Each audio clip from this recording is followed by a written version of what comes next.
Seat का कोई हमारे यहाँ झगड़ा नहीं है। हम मान्यता प्राप्त होने लायक सीट मांग रहे हैं। जुल्म करो मत, जुल्म सहो मत, जीना है तो मरना सीखो, कदम कदम पर लड़ना सीखो। अगर मैं लड़ता नहीं तो उन विपरीत परिस्थितियों से बाहर नहीं निकलता। बिहार विधानसभा चुनाव की तारीखों का ऐलान हो चुका है, लेकिन अभी तक दोनों गठबंधनों के बीच सीट शेयरिंग पर बात नहीं बन पाई है। एनडीए के खेमे में सीट शेयरिंग पर विवाद बढ़ता जा रहा है। एक तरफ हम पार्टी के मुखिया जीतन राम मांझी ने एक्स पर रामधारी सिंह दिनकर की कविता के रूप में मामूली बदलाव कर अपनी मांग बीजेपी जेडीयू के सामने रख दी है, तो वहीं दूसरी तरफ चिराग पासवान ने भी एक्स पर अपने पापा रामविलास पासवान के एक कोट को शेयर कर अपना रुख साफ कर दिया है। तो आइए जानते हैं इस रिपोर्ट में कहां फंस रहा है पेंच। दरअसल जीतन राम मांझी ने एक्स पर पोस्ट कर बिहार विधानसभा की 15 सीटों की मांग रखी है। उन्होंने अपने पोस्ट में लिखा है कि हो न्याय अगर तो आधा दो, यदि उसमें भी कोई बाधा हो तो दे दो केवल 15 ग्राम, रखो अपनी धरती तमाम, हम वही खुशी से खाएंगे, परिजन पे 80 न उठाएंगे। जीतन राम मांझी का ये बयान सीट शेयरिंग फार्मूले से जोड़कर देखा जा रहा है। जीतन राम मांझी ने साफ कहा है कि उनके पार्टी को विधानसभा में रिकॉग्नाइजेशन के लिए 15 सीटों की जरूरत है। ऐसे में बीजेपी को 15 सीटें उन्हें देनी चाहिए। अभी आपके पार्टनर को मैंने बोल दिया है कि सीट का कोई हमारे यहाँ झगड़ा नहीं है। हम मान्यता प्राप्त होने लायक सीट मांग रहे हैं कि इतना सीट मिले जिससे कि मान्यता प्राप्त हमारी हो जाए बिहार विधानसभा में।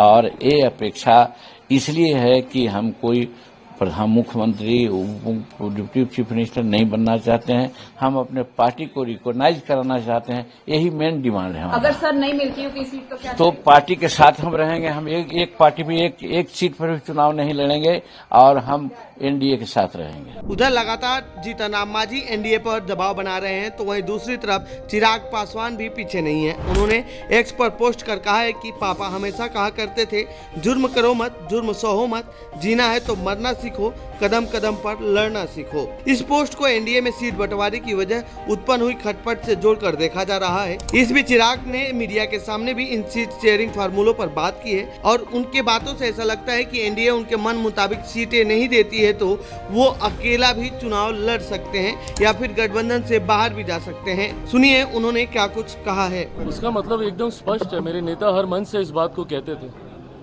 आप उनकी पार्लियामेंट की स्पीचेस हों उसको सुने, आप उनके हर मंच पर दिए हुए भाषणों में सुनेंगे कुछ बातें थी जिसको निरंतरता पे वो जनता के बीच बताने का कार्य करते थे, जिनमें से उनकी ये कुछ पंक्तियां हैं जिन्होंने हमेशा मुझे प्रेरणा दी है।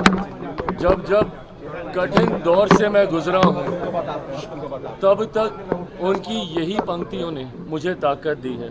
जुल्म करो मत, जुल्म सहो मत, जीना है तो मरना सीखो, कदम कदम पर लड़ना सीखो। अगर मैं लड़ता नहीं तो उन विपरीत परिस्थितियों से बाहर नहीं निकलता। आप संभवतः इसके कई राजनीतिक मायने निकालने का प्रयास कर रहे होंगे, पर मेरे लिए इनके राजनीतिक मायनों से ज़्यादा मेरी पिता के द्वारा दी गई वो शक्ति है जिसने हमेशा मुझे कठिन समय में हिम्मत बांधने का काम किया। तो ये थी बिहार चुनाव से जुड़ी हमारी रिपोर्ट। आपको कैसी लगी ये रिपोर्ट कमेंट बॉक्स में बताएं। साथ ही इस पूरे मामले पर आप क्या कहना चाहते हैं कमेंट बॉक्स में लिखें। बाकी देश दुनिया की खबरों के लिए बने रहिए जनसत्ता के साथ। धन्यवाद।